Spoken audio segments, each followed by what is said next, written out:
Welcome, friends. This is Economic Update, a weekly program devoted to the economic dimensions of our lives. What we earn, what we spend, savings, investment, the stock market, money, all of those things that shape the economic courses of our lives and those of our families, our friends, our neighbors. My name is Richard Wolff. I've been an economics professor all my adult life. I host this program as almost a kind of continuation of my life as an economics teacher. Currently, I teach in the graduate program for international affairs of the New School University in New York City. I also write regular columns for truthout.org, a remarkable independent source of news and analysis every day. Do check them out. If you find this program interesting, please know that we maintain and update two different websites where you can go 24/7 to find out more of this kind of analysis, elaborate links to all kinds of useful sources in economics. You'll hear and see interviews I do, lectures I give, whole classes that I teach, as well as articles that I write. It's all available there for your use as you wish at absolutely no cost. The first website is rdwolff.com, and the second one is democracyatwork.info. Both of those websites give you two other useful benefits. The first is that you can communicate to us. Tell us what you like, don't like about the program. Pose questions. We read every email that we get, even though we get an enormous number now, which we're very flattered, by the way, to be able to get. We use them to shape the program, and we select one or two at the end of every program to respond to directly. Please understand we get many more than we can answer, so we have to be selective, and we try to choose those questions you send in that reflect what many of you are interested in. Finally, both of those websites, rdwolff.com and democracyatwork.info, will allow you to also follow us on social media. Go to either website and click on Facebook, Twitter, Pinterest, and so on to follow us and to keep up with what we do. Let me turn then to the first of our shorter updates, the way we begin each program. What struck me this week that I wanted to bring to your attention were two things, one new, one old. The new one has to do with an announcement made by Delta Airlines. It's changing its frequent flyer system. Why would I bother you with this information? Because it's another piece of profound and important evidence about what is happening to the broader economy here in the United States. And what is happening is the collapse and disappearance of the middle, the end of the so-called middle class, the end of the vast number of Americans who used to enjoy reasonable jobs, reasonable income, and reasonable security, but are having that taken away from them as the economy polarizes into a small number of people at the top and all the rest of us, at the other end. What is Delta doing? Frequent flyers was a way of getting business. It was a way of giving points to people who flew on the Delta Airlines, points which could be redeemed later, mostly for free or reduced rate flights on Delta. So you kind of got a reward for flying on Delta. And the system was set up that you got points according to the number of miles of the airline trips you took. And notice there's a certain similarity there. You got the same number of points if the miles you flew were on economy class as you got if the miles you flew were on business class or first class. In other words, everybody who flew, which of course excludes all the people who can't afford it in the first place to fly much, but nonetheless, it gave everybody an equal number of points according to the miles they flew. Delta's changing all that. It is no longer going to give points for the miles you fly. It's going to give points for the dollars you spend. In other words, if you pay for a first-class seat, which is much more expensive, you're going to get more points than if you spend it for a business class. And needless to say, those who get the few points are the mass of our American people who fly economy class because that's what they can afford. But it's worse than that. You're not going to get the same number of points dollar for dollar. You're going to get more points for every dollar you spend on an expensive ticket. You're going to get fewer points for every dollar you spend. So not only are we not anymore equal get points per mile, we're not even equal get points per dollar. The richer you are, the more expensive the tickets you buy, the more points you're going to get. Another sign, if you needed it, of the polarization of this economy, into which more and more of the benefits, the rewards, the prizes go to the tiny at the top. Already rich, they're becoming relatively richer as more and more of the economy panders to them, and the rest of us, well, we get the leavings. On the same vein, another update. This one caught my eye back in January last month, a month and a half ago, and it was a story in the Washington Post.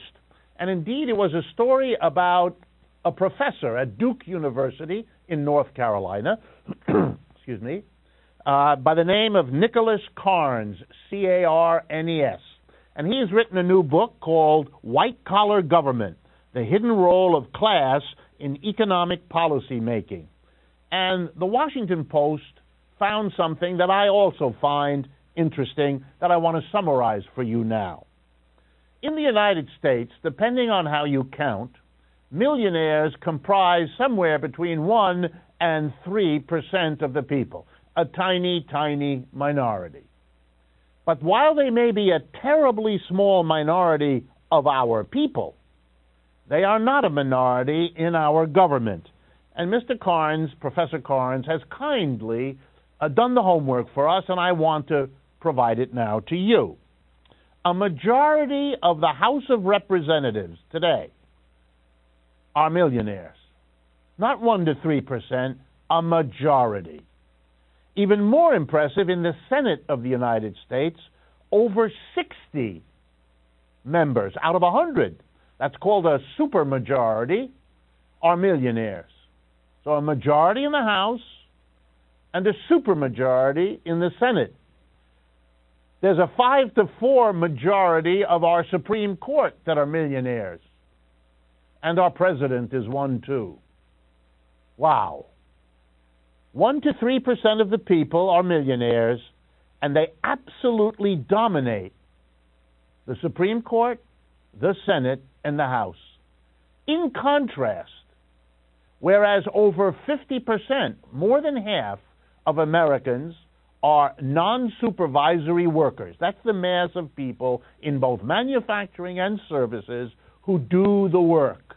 They don't give the orders, they do the work. They make this economy work. Now, that's more than half the people. But can you guess what percentage of members of the House and the Senate came to that job from having held a position like more than half of us do as non-supervisory workers? You won't guess, so I'll tell you, because Professor Carnes has told us. 2%. 2% of members of Congress come from the more than half of us who do non-supervisory work, the basic work that makes this economy go. Whereas over a majority of both House, Senate, and also Supreme Court and the presidency are comprised of the millionaires who are a tiny percentage of our people. May help you understand why what our political leaders do and what the mass of us need bear so little relationship to one another. Another update. Remarkable. Over the last week or two, the Federal Reserve, our central bank, released, as is its policy, the transcripts of all of their meetings. The Board of Governors, the 12 people who sit at the top of the Federal Reserve and who basically make the policy, how much money to have in our economy, what the interest rates will be and set for the economy. Very powerful things that the Federal Reserve does. They have these meetings and they write transcripts, and after a certain number of years pass, They released them. What we got this last week and a half were the transcripts of the meetings of the Federal Reserve during that crucial year, 2008, when the American economy nearly dissolved and we had the crisis we're still trying to emerge from, although for most of us it hasn't happened yet. I looked at some of these transcripts and I found remarkable the following.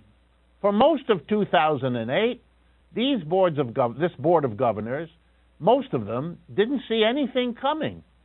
When they began to get statistics about a collapsing housing industry in this country, the things we all know now were going on, they were convinced and told each other this would be a passing phenomena. This was nothing to worry about. Our basic financial and economic system was in fine shape. Wow. What do you learn? What's the lesson from all of this? The people in charge aren't. They don't know what's going on. Even when they get the information, they interpret it in all kinds of ways that really reflect more who they've been all their lives and what they believe, which is deeply believing in our system, makes them very hesitant to see serious problems. And so they didn't. And the result is, it's not clear whether this crisis was prevented from becoming a wholesale depression because of what the Federal Reserve did, admittedly very late in the game, or whether we've avoided a depression despite what the Federal Reserve did and didn't do. The takeaway from this, when you are told that don't worry, the Federal Reserve is on top of it, something we hear these days all the time, take a look, if you have the time, at the transcripts from 2008. The worst economic crisis since the Great Depression. They didn't want to face the facts. They didn't see them. They interpreted them in ways that would make them hesitate to take the action, which, partly because they hesitated, has left us in such a terrible economic dilemma. Therefore, when people worry these days that all the money they've printed and added to the economy might come back and hurt us in a runaway inflation, and we're told, oh, don't worry, the Federal Reserve has all the tools, let's remember, they had the tools, so-called, back in 2008. But they didn't understand what was happening. They couldn't agree when the facts were already overwhelming. And they waited a long time, and we're still in the 7th year of a crisis because, in part, of what the Federal Reserve did and didn't see, did and didn't do. Next update. Well, here's a short one. New data from the Federal Reserve Bank of New York, as reported in the New York Times on February 25th, rising delinquency rates for student debt. Student debt in the United States, now well over $1 trillion, is larger than the total of all outstanding credit card debt. But its rate of delinquency, that's the rate at which people are unable and uncommitted to paying it back because they can't, is now the highest of all kinds of debt, much higher than credit card debt, auto loan debt, mortgage debt. It's a crisis that is now emerging. Take note, Federal Reserve. Maybe this is one you ought to pay more attention to. But this one is particularly strange and irrational as a way of running an economy. Everyone says that the future of the American economy depends as much or more on the quality and quantity of the young people going through higher education than on anything else. We're going to have to compete with the sharp, well-educated people emerging from the schools in Europe, in China, in India, in Brazil, and so on. And yet, what are we doing? We are making it harder and harder for qualified young people to get higher education. The price is out of control. And as a result, young people who want to get an education are taking on huge amounts of debt to pay for it, which means those who can't afford that debt will not go to school. Loss for them, loss for our economy. Those who go to school will be so frightened and anxiety-ridden about the debts they're accumulating that they are going to make choices in school not about what they love to do and would be best at, but what they can afford to do in the hopes of getting a job that will allow them to pay back this enormous debt. That means they're choosing not on the basis of what they're best at, what they most love. They're choosing on the basis of the debt we're imposing on them. That's not good for them, and that's not good for our economy. This is irrational. But finally, another dimension of the crazy way we proceed. And remember that in most other advanced countries, the cost of higher education is much lower than it is in the United States, and many more people who go are not required and do not emerge with heavy debt. Here's what we do. Most of our college and university students are trained in public schools. More than 3/4 of all college students, university students, are attending public school. So because we make it too expensive, the federal government gives the money in loans to the students, who use it to give it to the state governments where most of them go to school. So one branch of government is giving money that ends up in another branch of government. Okay, this is at least ends up with people with an education. Yeah, but it also ends up with people with an education who have enormous debts. If the government simply provided education at a much, much lower subsidized cost, there wouldn't be this circus of giving money in one way and pulling it back into the government in another way. It would save all of the absurd costs of record keeping and hassling people and clerks and everybody else to manage this system, so it would be much more efficient as a way to get education done, which we know we need. But our private system, with its focus on little institutions all making money and keeping records, produces the irrationality of our funding system. My last update, short update for today, is one of those I like to present to you from time to time, just so you keep abreast of how the other half lives. We wouldn't want to forget that as our economy's middle disappears, what is like life is like at the end where most of us are, but also occasionally at that other end. So I caught this last week news about Rupert Murdoch. Now, you should know who Rupert Murdoch is because he owns the News Corporation, which owns many newspapers around the country and other publishing ventures. And you should also know that Rupert Murdoch's the owner of 20th Century Fox, which houses enormous film and television enterprises. He is a big deal in the world of capitalist media. Well, what did he do this last week? Two interesting things. Number one, he's bought himself, after his latest divorce, he's had several, after his latest divorce, he bought himself a new apartment in New York City. The top 4 floors of One Madison, a condominium tower in downtown Manhattan. The price for the 4 top floors that he paid, that's where he's going to live, $57 million for his home. As part of his most recent divorce, which is why he has to find a new home, he left his old home at 834 Fifth Avenue in New York, which he bought back in 2005 for $44 million to his ex-wife and their 2 young daughters who will live there. Together, Murdoch and his ex-wife and their 2 daughters will be living in 2 apartments whose combined value, as they paid for it, is over $100 million.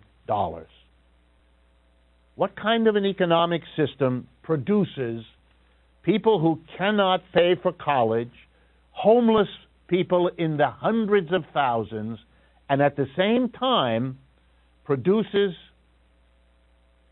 a situation where 4 people can occupy 2 enormous apartments and spend $100 million for doing so. $100 million that will not affect the quality of their lives one whit because they have so much more. I turn now, as we often do at this point in the program, to a discussion of some major issues in the economic news that bear comment. A great deal of attention in the news has recently been paid to the pensions provided to public employees, the men and women who work for the federal government, the state government, the city government. There's millions of them in this country who do all the things that all of the three levels of government perform. But many of the cities and states across the United States are in deep trouble because they have suffered economically in this crisis. Because so many Americans are unemployed, they're not earning money, they don't pay taxes. Because so many Americans, both unemployed and those still with jobs, but jobs with fewer benefits and that are less secure, Americans are spending less of their money and borrowing less than they used to. And that means local and state governments don't get the sales taxes. The unemployed don't pay income taxes, and the mass of people cutting back means fewer sales taxes. So governments at the state and local level are in trouble. Well, they've always been a mess in our kind of capitalist economic system. We don't manage our affairs real well, to be as polite about it as I can. Let me explain. Local politicians, especially in a crisis like this, but all the time if you think about it, are squeezed. Mass of people don't want to pay more in taxes because they really can't afford it.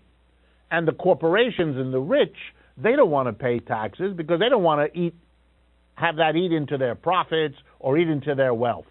In short, nobody wants to pay taxes. At the same time, the rich and the corporations want the government to do all kinds of things for them, and the mass of people want the government to do all the usual things for them, from cleaning the streets to running the public schools to taking care of the quality of the air, the police, the fire, and all the rest of it.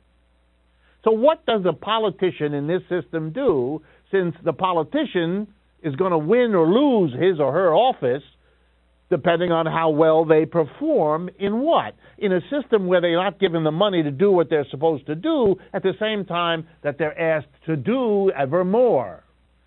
Well, what politicians do in our crazy system is what you might expect. They discover ways to appear to be doing what everybody wants and appear not to be raising taxes. So let me explain. How do you avoid raising taxes if you have to keep doing, and indeed doing more, for both corporations and rich on the one hand and the mass of people? The answer is you borrow. And the federal government, the state government, and the city government borrow more and more. And here's the interesting thing. Who do they borrow from? Well, from the only people who can lend to the federal government or the state government or the local government. And that's overwhelmingly corporations and the rich. They're the ones who own the bulk of the debt of cities and states. So here we go. Cities and states don't tax corporations and the rich. That means they have to borrow. So who do they borrow from? Well, largely from the corporations and the rich. So from the point of view of the corporations and the rich, wonderful. We don't have to pay taxes. Instead, the money that the government could have gotten from us in taxes is instead acquired by the government because we lend to them, which means that money, which if we had paid it in taxes we would have lost, is now going to have to be paid back to us by the government, and on top of that, interest.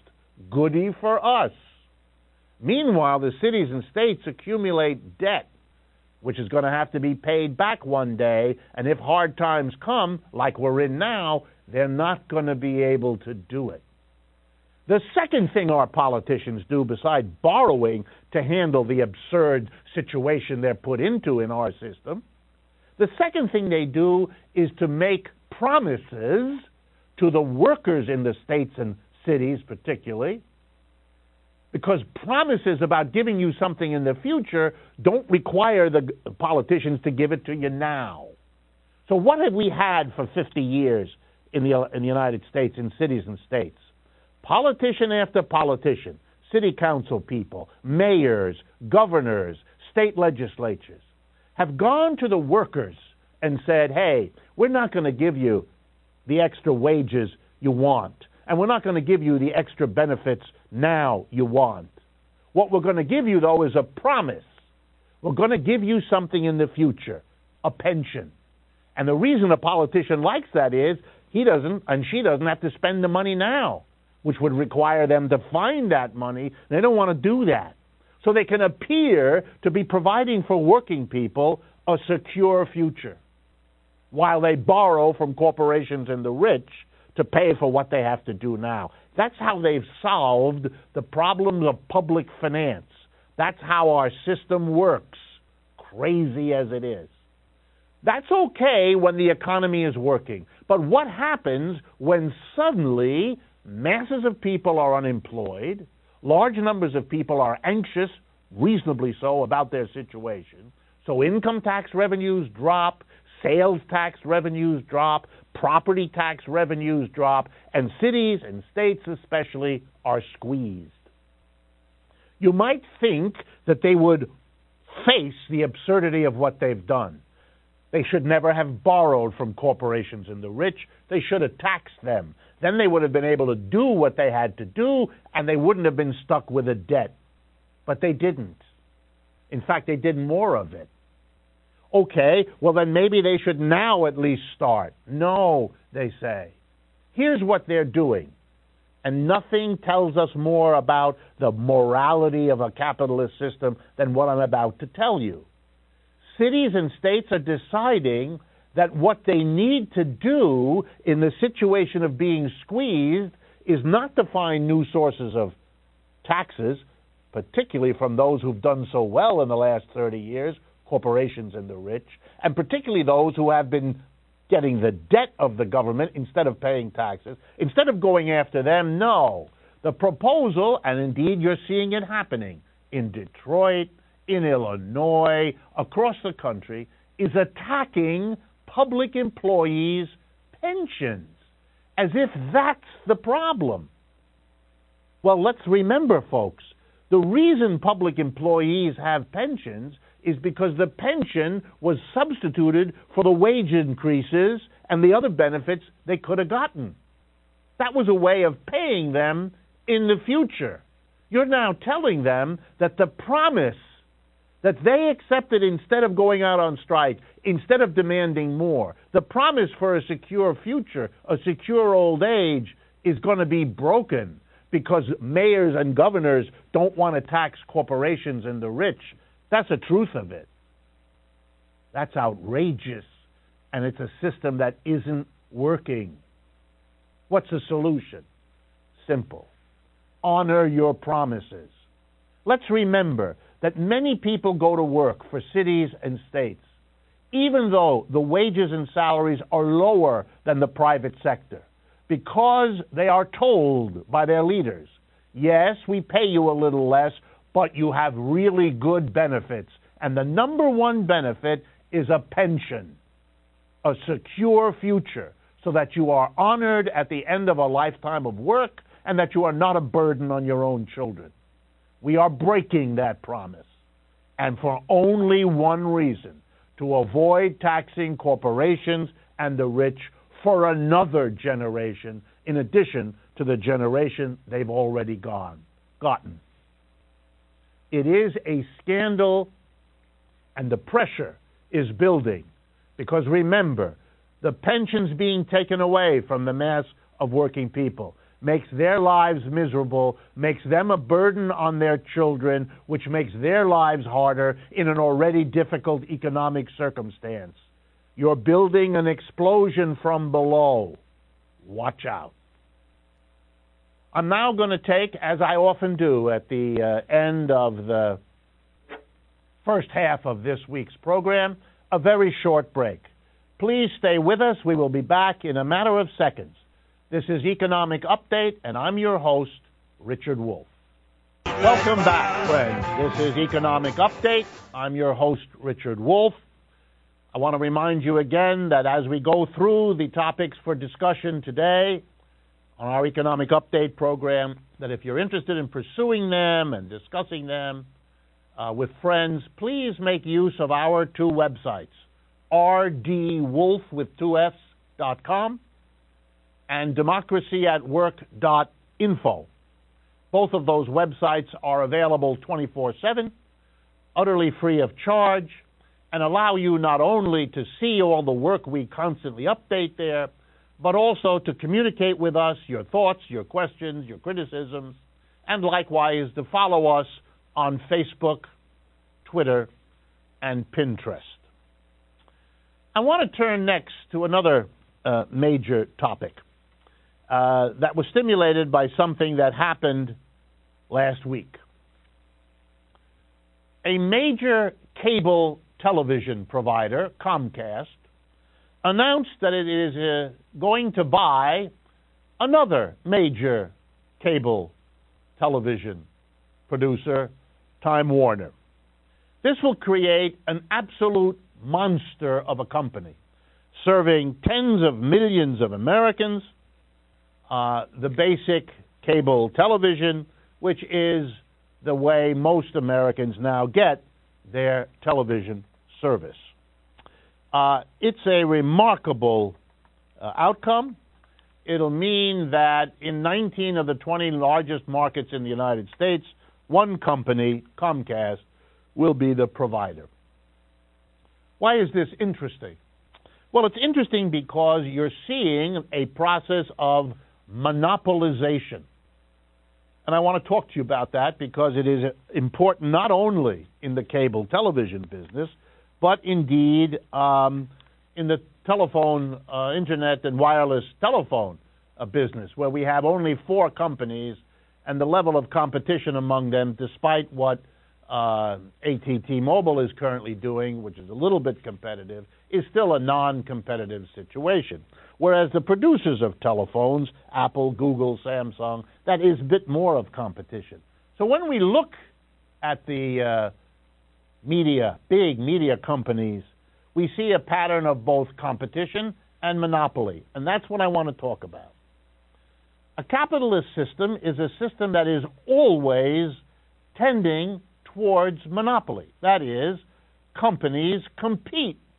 Indeed, we celebrate the competition among companies because we believe that it can, and at least sometimes does, lead to better prices and better services for customers as the competing companies try to get us to be their customers. That's sort of the nice part of the story. What the economists who talk like that often forget is the other side of the same story.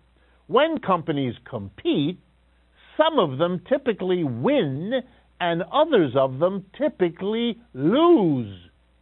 The winners then buy, eat, absorb the losers. That's why we go from 50 companies to 20 companies to 5 companies to 1 or 2 companies in industry after industry across the history of capitalism. And predictably, when there are only a few companies, so that they don't really compete anymore, they kind of get together. Or literally, when you have one company, so it's all alone in the business, one of 2 things happens after years.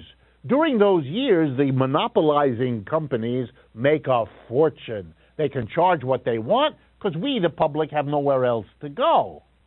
Or if there's 2 or 3 companies, each of them agrees to jack up the prices, and we find out that there's no point in leaving one and going to the other because they're basically in cahoots, and we're going to get fleeced whichever place we go. So what happens? After a while, so much money is made by those few companies that are basically ripping us off that other companies from outside come in to get a piece of this monopoly action. And ironically, this undoes the monopoly and reinserts competition. The other way that monopolies get broken up is when there's a mass demand from the public. When the public says, we're tired of being ripped off, and then they can pressure the politicians to break up the monopoly. AT&T, the phone company, some years back was basically the only long-distance phone company in the United States. And it was broken up by the rage and anger of the individuals and the companies who were paying exorbitant rates. They were broken up, And it's ironic that now, some years later, they're back crawling into a monopoly situation with a few other major telephone carriers. But that should surprise no one. Capitalism is a system in which competition tends always towards monopoly. And even when monopolies are broken up and competition returns, the competition that returns itself goes back to monopoly. And for the years in which those monopolies exist, we are all badly ripped off. And that's the condition today. I'm going to give you some examples. By the way, these examples are taken from very good research published on the website The Verge. The, T-H-E, Verge, V-E-R-G-E. TheVerge.com is the place to go, particularly their edition of February 25th, where wonderful information was given. I can't give you the title of the article because it contains a word that we are prohibited from using on the air in the United States. So let me give you an idea of what the monopolization among industries in this country and the media are costing us. Okay, let's take the comparison of the United Kingdom, Britain. There, a provider, BT, is required to allow all competitors to use its wired broadband network. So what does that mean? With competition imposed by the government, with rules imposed by the government, Internet services are priced as low as, you ready, $4 a month. You can't get that here in the United States for $4 a month. In South Korea, where wireless giants SK Telecom and LG U+ are locked in a fierce competition, customers have access to the fastest mobile networks, mobile telephone communication. They get speeds of, just to get you an idea, 300 megabits per second. That's compared to Verizon, which offers 80 megabits per second, and when you actually measure it, it's more like 20 megabits per second. 20 from Verizon, 300 from the competition in South Korea. Same thing with wireless speeds. In Germany, customers can freely switch between carriers. It's very simple. T-Mobile customers pay just $1.18 for each megabit per second of speed. In the U.S., AT&T, Verizon charge $4. So let me do it again. $1.18 in Germany, $4 here. Sprint actually charges $7.50 for what in Germany is available for $1.18. If you do not either force competition on a capitalist economic system by the government coming in, or you simply wait until the competition comes in to undo the extraordinary profits of monopoly, then you're subjecting your population, which is indeed what we do in the United States, you're subjecting your population to being ripped off for all the period of time that a tiny number of companies operate a joint monopoly or a single company does, and we wait again for the competition, which as soon as it's put back in, begins to move back in the direction of monopolization. It is another way in which this economic system works in ways that are dysfunctional, not good for the rest of us. The final major discussion for today has to do with the beginning of something we now can do. And I'm referring to assessing the economic significance of the administration of President Barack Obama. In other words, he's been in office now long enough so that what he has done and what he has not done is something we can assess in terms of its economic significance. And in order to get at that, we kind of have to look at the whole post-World War II, the last 50 years, last half-century of economic development, and then see where Obama fits in terms of what he's done and what he's not done. Well, the Great Depression is what shapes the last century of the United States' economy. The Great Depression is an absolutely historic break moment because of what happened there. You might think it's the Great Depression that broke in 1929 and that lasted 11, 12 years, but that's not really it. What changed America, what shapes our economic development ever since, is how the mass of Americans reacted to the Great Depression, the great breakdown of mass unemployment and mass closing of businesses and mass collapse of city and state governmental finances and so on. The mass of the people rose up in a way they never did before in American history and in a way they never did since. A combination of the CIO, the Congress of Industrial Organizations, that mobilized and recruited tens of millions of Americans into unions who had never joined a union before, combined with socialist and communist parties who worked closely with the CIA and who mobilized large numbers of citizens alongside the mobilization by labor of large numbers of workers. Putting all this together, they imposed on the government, they forced it politically by their power, by their sheer number as voters. They imposed on Franklin Roosevelt the so-called New Deal. He created Social Security because of this pressure. He created unemployment compensation because of this pressure. He created a minimum wage because of this pressure. And he created a federal jobs program where the government itself created and filled 10, 15 million jobs in the 1930s for unemployed people. A stunning development.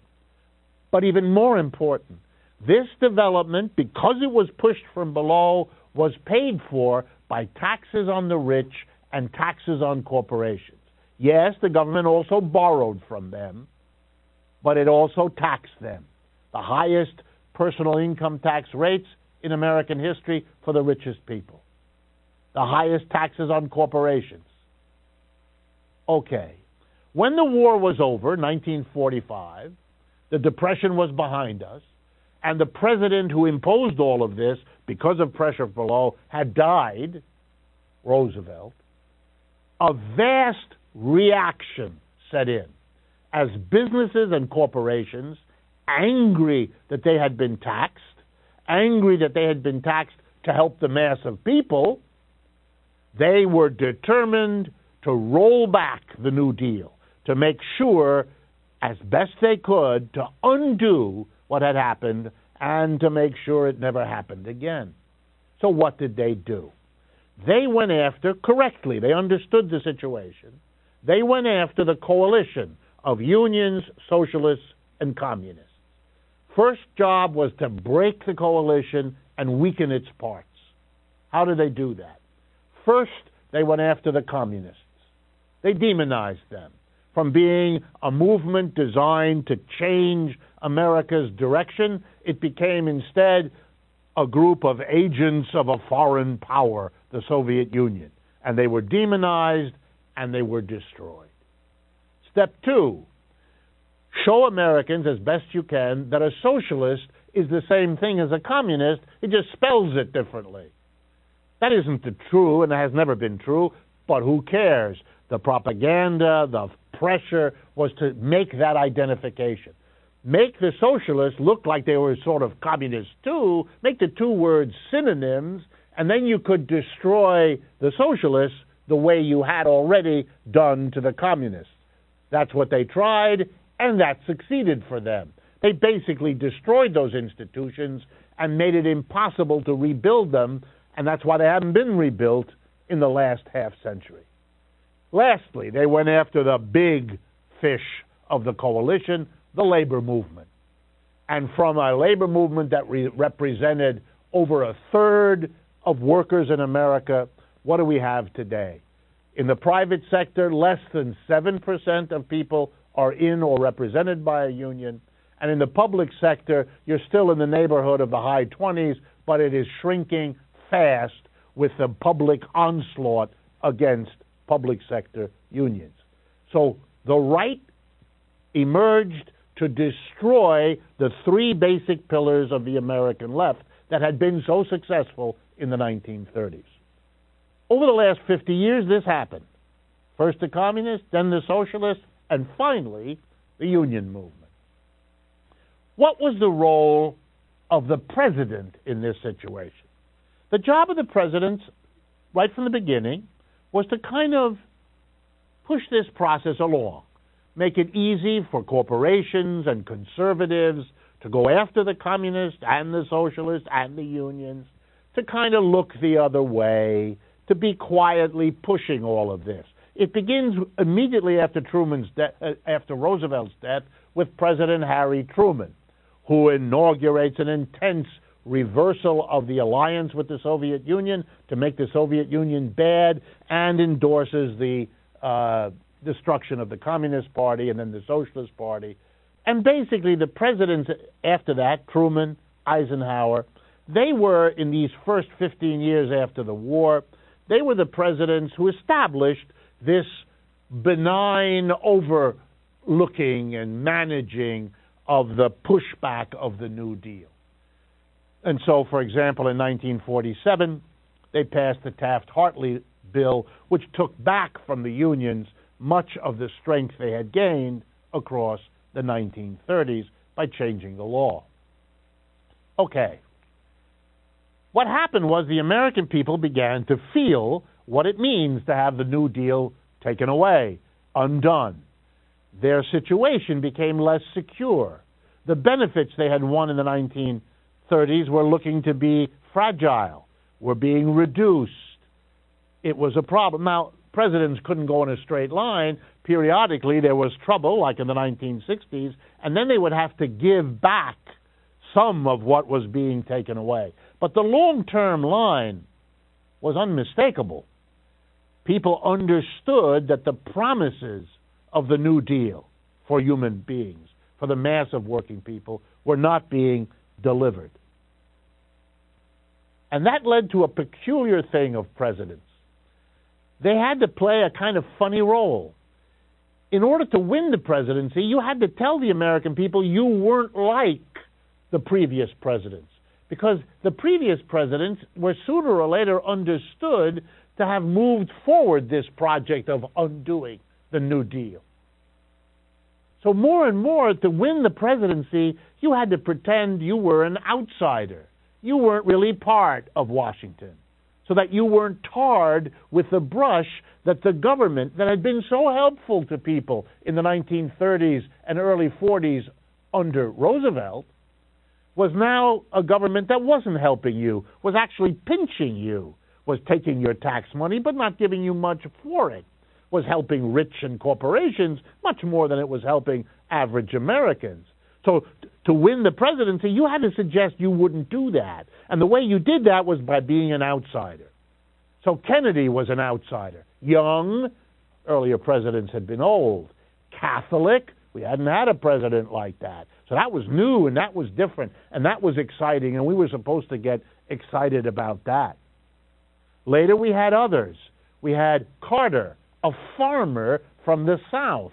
We hadn't had farmers from the South for quite a while, to say the least.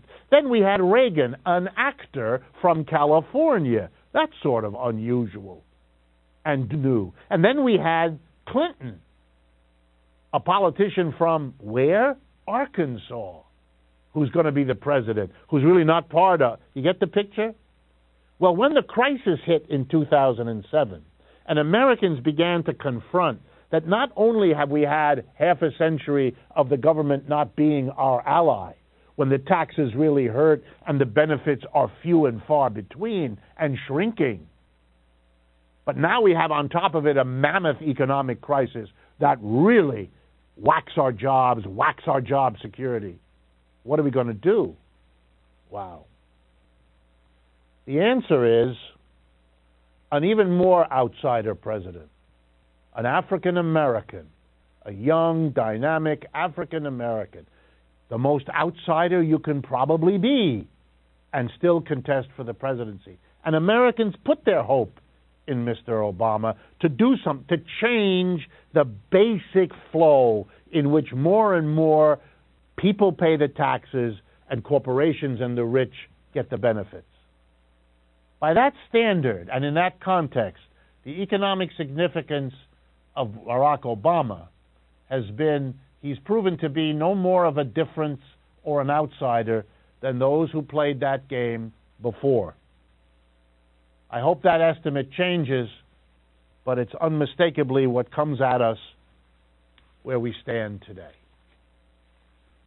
Let me turn now to a question sent in by you as we close our program. Here's the question from a person in the Midwest of the United States. You focus a lot on worker self-directed enterprises, worker co-ops. You know, it's persuasive, this questioner says, but I don't think anyone is seriously taking it up. Why is that? Well, I want to respond to this question, but I want to respond by quarreling a little bit with this person in America's heartland. I think there are more people turning to worker co-ops these days around the country and around the world than have been doing that for a long, long time. So, in fact, it is being taken up seriously. I'm going to give you two examples, one from the United States and one from Great Britain. By the way, the one from Great Britain, with which I'll start, you can follow that if you're interested by looking up www.uk, that's for United Kingdom, .uk.coop, www.uk.coop. And here's what I learned, just as one example. In 2012, the government of Wales, that's one of the constituent parts of Great Britain or the United Kingdom, the Welsh part, the government in Wales set up a commission to foster and develop cooperative enterprises as part of the mutual economy. Let me quote to you from why they did this. Quote, "Conventional approaches to economic growth and development are not sufficient to improve Welsh society." Wow. "We need," I'm going to quote again now, "new ways of organizing economic activity in which cooperation and mutuality are fundamental principles." They set up a financial fund, a technical advice fund. They're going to do all kinds of government supports to expand and increase cooperative enterprises across Wales. By the same token, my attention was caught by cooperative efforts across Britain. The UK Cooperatives UK Business Development Panel announced this year that their cooperative enterprise hub has now helped 1,000 cooperatives, with 75% of these new startups in Great Britain over recent years. Part of a cooperative economy in that society that was worth £35.6 billion, which is more than that in dollars, last year alone. So co-ops in England are soaring. But I also want to bring your attention to an example from New York City, here in the United States. On Monday, February 24th, the New York City Council, which has a committee on community development, held a public hearing in Manhattan in New York City. The title of the hearing is important. Quote, "Worker cooperatives. Is this a model that can lift families out of poverty?" Of the 50 people, roughly, who came to give testimony from a variety of organizations, every single one gave the same answer. Yes, they showed that co-ops are already doing it, and they showed how co-ops could do it more, and what kind of assistance the government could give co-ops to do it more. We, by the way, at Democracy at Work, also gave testimony at this hearing. If you're interested in the testimony we gave, a copy of the short testimony is available at our websites, rdwolf.com and democracyatwork.info, where you can read them. One final caution, though. In Wales, as in New York, the turn to co-ops is partly a recognition that the capitalist economic system, which dominates both in Britain and the United States, is making a large number of people poor, either making them poor or keeping them poor, or more likely both. And so co-ops begin to be looked at as a way to help the people that capitalism doesn't help. I agree that co-ops are a better way to deal with poverty than any so far found. But I don't support co-ops for that reason. I support co-ops because they're better for everybody, for the mass of people who aren't poor, or at least aren't poor yet. Co-ops are a way for people to finally have a democratic way to work. I don't want co-ops to be seen as a program to redistribute some wealth to the poor to make them less poor. No, the virtue of a co-op is that if you let everybody participate, you wouldn't distribute the wealth that we produce in our enterprises in an unfair way in the first place. You wouldn't need debates and divisive struggles to redistribute wealth because you wouldn't have distributed it so unfairly the way capitalism does in the first place. The virtue of a co-op is we don't need to fight over redistribution because we won't have poor people. We will distribute in the first place by all the people in an interesting and fair way for all the people, rather than capitalist system of rewarding the tiny at the top and leaving the rest of us to struggle in all the ways this program tried to present to you. Thank you, as always, for your attention. It's been a pleasure. I enjoy doing these programs immensely, and your response is very encouraging. This is Richard Wolff, Economic Update. I will talk with you again next week.